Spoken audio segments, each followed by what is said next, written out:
தான் ஆட்சி பொறுப்பேற்று கொண்டவுடன் எங்களுடைய மண்ணின் கலைஞர்களுக்காக இந்த சென்னை சங்கமம் நிகழ்வுகளை தமிழ்நாடு முழுவதும் நடைபெறக்கூடிய கலை சங்கம நிகழ்வுகளை அரசே ஏற்று நடத்தும் என்று சொல்லி அதை ஒவ்வொரு ஆண்டும் ஆயிரக்கணக்கான கலைஞர்கள் பயன்பெறக்கூடிய வகையிலே செய்து தந்து கொண்டிருக்கக்கூடிய இந்த நிகழ்ச்சிக்கு ஒவ்வொரு ஆண்டும் வந்து இந்த கலைஞர்களை பாராட்டி ஊக்குவிக்கக்கூடிய நம்முடைய முதலமைச்சர் அண்ணன் தளபதி அவர்களுக்கு என்னுடைய நன்றியை தெரிவித்துக் கொள்கிறேன். முதலமைச்சர் நடத்தக்கூடிய இந்த நிகழ்ச்சிக்கு நாங்கள் கேட்கக்கூடிய கலைஞர்களுக்கு அவர் ஏற்றி கொடுக்கக்கூடிய சன்மானத்தை எல்லாம் தரக்கூடிய நிதியமைச்சர் அவர்களுக்கு என்னுடைய நன்றியை தெரிவித்துக் கொள்கிறேன்.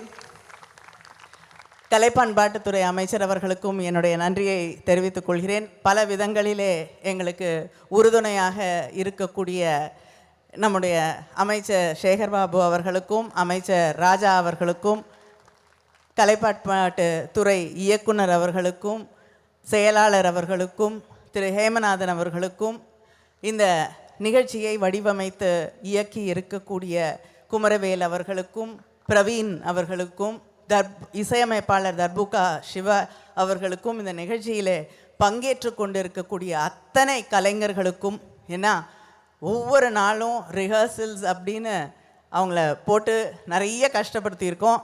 ஆனால் அத்தனையும் இந்த கலைக்காக தங்களை அர்ப்பணித்து கொண்டிருக்கக்கூடிய இந்த கலைஞர்களுக்கும் சென்னை சங்கமத்தை ஒவ்வொரு ஆண்டும் கொண்டாடி வரவேற்கக்கூடிய சென்னையைச் சேர்ந்த சகோதரர்களுக்கும் சகோதரிகளுக்கும் இந்த மேடையை வடிவமைக்கக்கூடிய கதிர் அவர்களுக்கும் ஒவ்வொரு ஆண்டும் இந்த நிகழ்வுகளுக்கெல்லாம் ஒளி வடிவமைக்கக்கூடிய அத்தனை பேருக்கும் அரசு அதிகாரிகளுக்கும் எங்களுடைய நன்றி நன்றி நன்றி.